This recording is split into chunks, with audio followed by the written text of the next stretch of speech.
you to be thinking about a situation in your life and just be honest. Something that you feel in your heart of hearts, you like, God, I'm tired. Like, I feel defeated. This situation feels hopeless.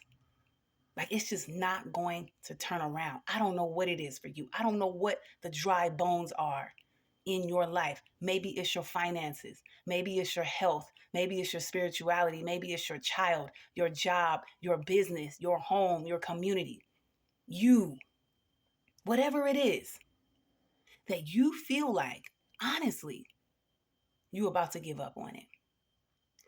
God wants to take you to that place. He's right there in the place, in the valley with you.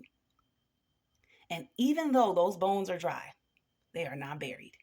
So in Ezekiel 37, and I want you to take time to read through this, it's like verses 1 through 14. He takes Ezekiel to this valley. There's tons of dry bones all around. And he asks Ezekiel, can these bones live? And Ezekiel's response is basically like, I don't know. You're God. You tell me. And whenever God asks us a question, you've heard Darius Daniel say this time and time again. He is not asking us a question because he needs an answer. He's asking us a question because he is the answer and he wants to lead us to it. So he's asking Ezekiel, is there hope for these bones? And think about your situation. Do you feel like there's hope? Do you feel like there's life? Do you feel like it can turn around? This is what he's asking him. And Ezekiel is told by God to prophesy. And that's what God wants you to do to those dry bones in your life. Look straight at it, stare it dead in the face, and speak to it. Life and death is in the power of the tongue. God has told us that time and time again. He has given you the power and the authority to change your situation. But what I love about God is he allows us to be partners with him in our miracles, in our transformation. Because he didn't have to take Ezekiel up to this valley of dry bones. He could have spoke to them bones and them bones could have came up and lived and he could have just kept on going. But God wants us to be in it. He wants us to see it. He wants us to believe, not only in his power, but in the power that he's given to us. So as Ezekiel is speaking to these bones, these dry bones, meaning they've been there for a while.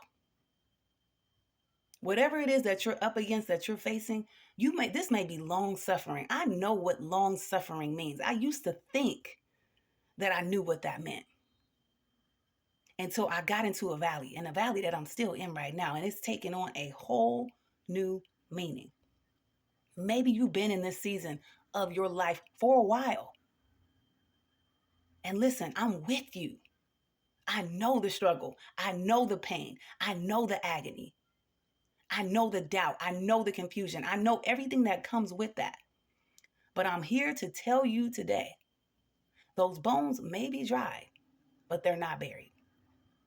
Whatever it is that you're wanting God or needing God to do in your life, he can turn it around just like that, quickly, immediately, suddenly. We know that we serve a God of suddenly. You can be in that season for a long time, but he can turn it around just like that.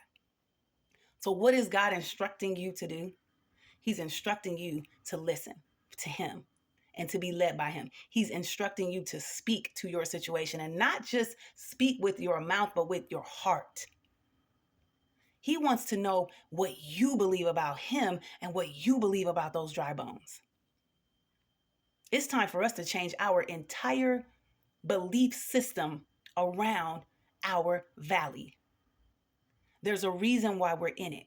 We're waiting on God, but God is waiting on us.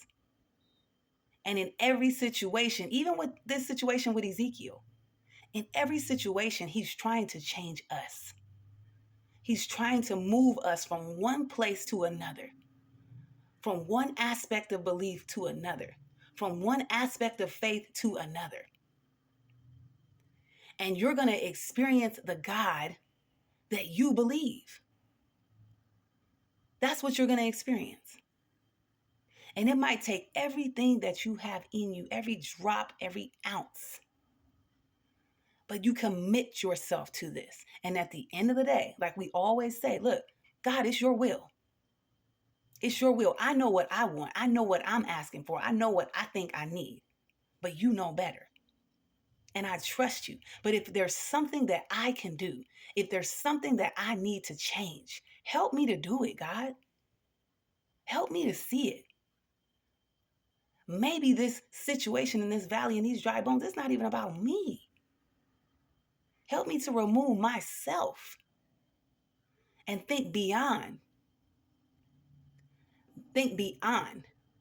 just me. So I hope that this encourages you. Just know that God always gives us a word. There is a word for every situation that we're going through in our life. And sometimes we don't believe that God's going to do it for us. Like that song, Lord, do it for me.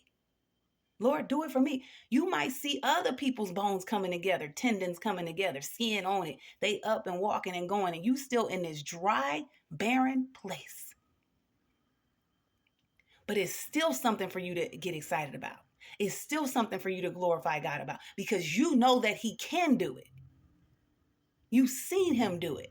He allowed you to see Him do it, which means that tells us right there, we don't have to doubt what God can do because we know that He can do it. It's a matter of if He will do it. And if He's not doing it, why? And God will let you in on that. He will give you revelation. He will challenge you. But challenge sets the stage for change. Challenge sets the stage for change.